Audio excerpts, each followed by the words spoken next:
I was somebody who battled addictions for nearly 20 years of my life, in and out of the legal system for about 15 years of my life.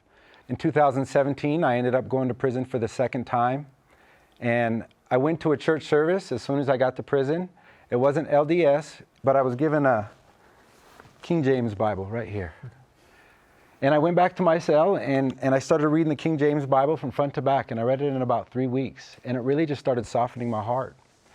And then in early January of 2018, I was walking to my cell one day, and the next door cellmate asked me if I wanted to read the Book of Mormon, Doctrine and Covenants, and Pearl of Great Price. And I looked at it, and all I could see was the gold writing on the front cover. And I went back to my cell, and I started reading about Alma the Younger and the sons of Mosiah, living in sin and iniquity, being visited by an angel of the Lord, them repenting of their sins, and becoming an instrument in the hands of God. And I remember just sitting in my prison cell filled with so much inspiration. I was filled with so much love, peace, joy, and happiness, a feeling I never experienced in my whole life.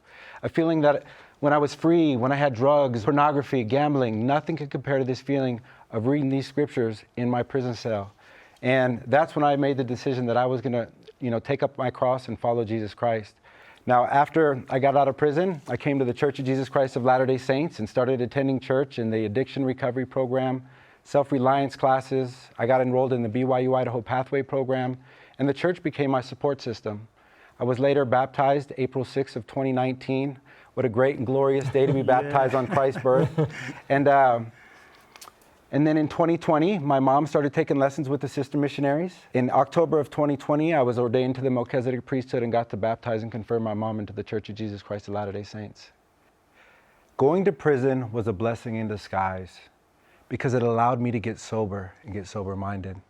So as soon as I read the scriptures, sober-minded, it pierced my heart. As I continued to read the scriptures and to learn and to grow, then I realized how much of a blessing it was that I was incarcerated, because it took me away from the world, and that's what I needed. The trials and tribulations I went through were so hard and tough at the time. But one thing I can say is that the Lord has transformed my life, and now through my experience, I know that I'm going to be able to help so many others. And I think that's what life is all about, is helping others through our experiences.